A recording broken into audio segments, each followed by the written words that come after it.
Okay.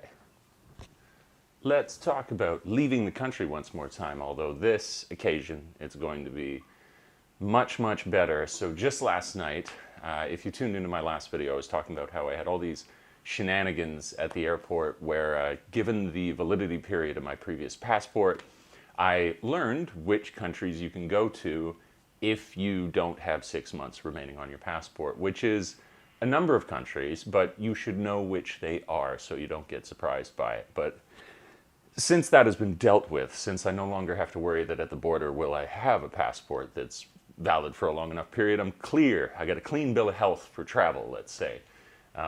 And mine goes to 2034 now, so it's like beyond the singularity. So passports, we won't need them past 2029, so it's cool.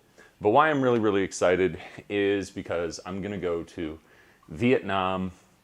I've never been before, and when I compare it, as I said in my last video, to the experience my friend had when he went there, he says it's an incredible place. And kind of case in point, something else I'm gonna make a video following this one to talk about the other thing that I'm excited about, which was some great advice from my brother last night, which had me considering Singapore. I was thinking maybe I should get over there, just becoming a little more worldly. Singapore, for a number of reasons, I was interested in going, but I don't want to let the cat out of that bag. It'll follow probably this video. I'm just going to immediately finish recording this and then talk about that, but they're so different. So I was thinking about Singapore for a number of reasons, but when I researched it, I'd heard kind of whispers in the past that Singapore is incredibly expensive. And I mean, it is not for the flight itself. So here's something that's important, is that actually going in is very, very convenient. You can get in there no problem. You don't need to set up like a travel visa in advance or anything. So that was cool. But when I was looking at the cost of the hotels, it was like, it was 11 times the price of if you went to Vietnam. And when I was looking at Vietnam, the places there were incredible. I gotta check here how much time. Battery's dying. 5 minutes, we got 5 minutes. That's no problem.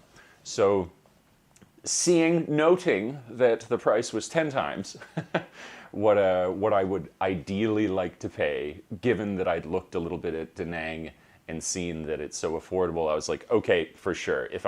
I was thinking it'd be cool research to go to Singapore and just check it out, but given that price, it was a dead ringer. Now it's done.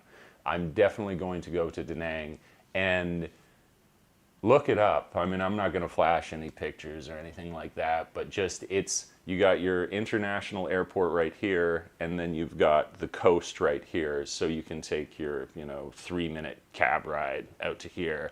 And then I'm staying at some crazy boutique hotel, which is like, I'm not totally sure. I don't even care, because I was like, the room looks nice, but I might have a pool for my room, which is unusual, I would say. And it's going to cost me $50 a night, Canadian, so that's whatever that would be in US. You're looking at like $42 or something like that. And it's gorgeous. It's like a 5-star, 4-star boutique hotel.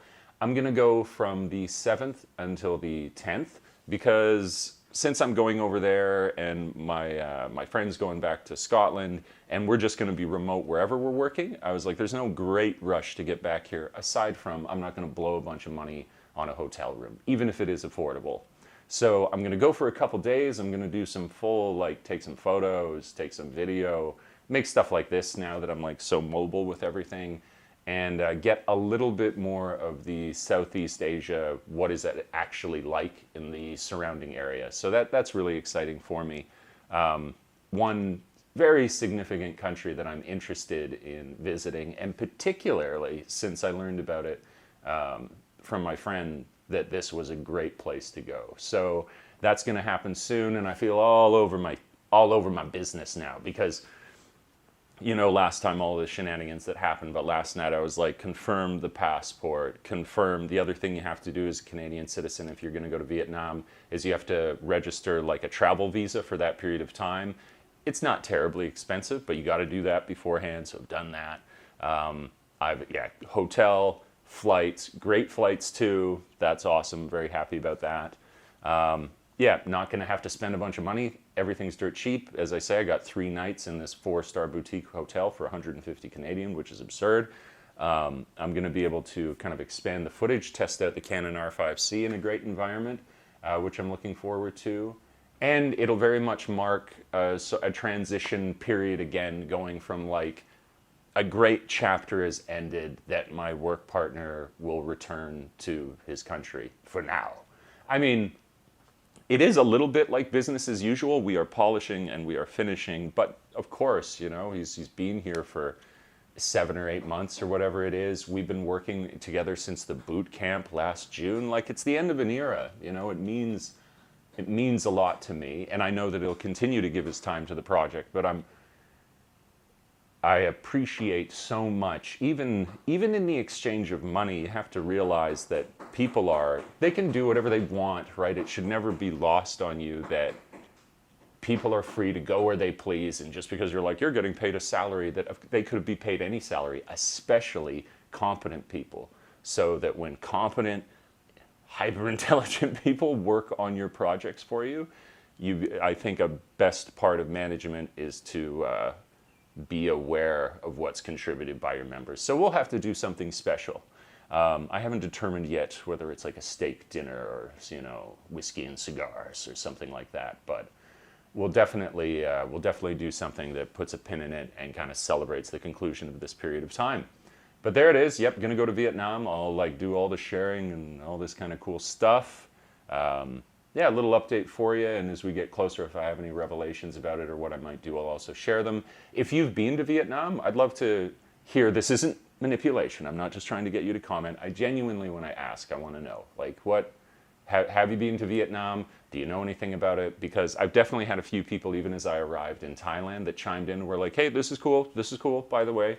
And that's awesome. Of course, I would appreciate that. So if you know anything about Vietnam, either, message me on socials or write in the comments and inform me, enlighten me as to how wonderful this country is and that place that I may be going to.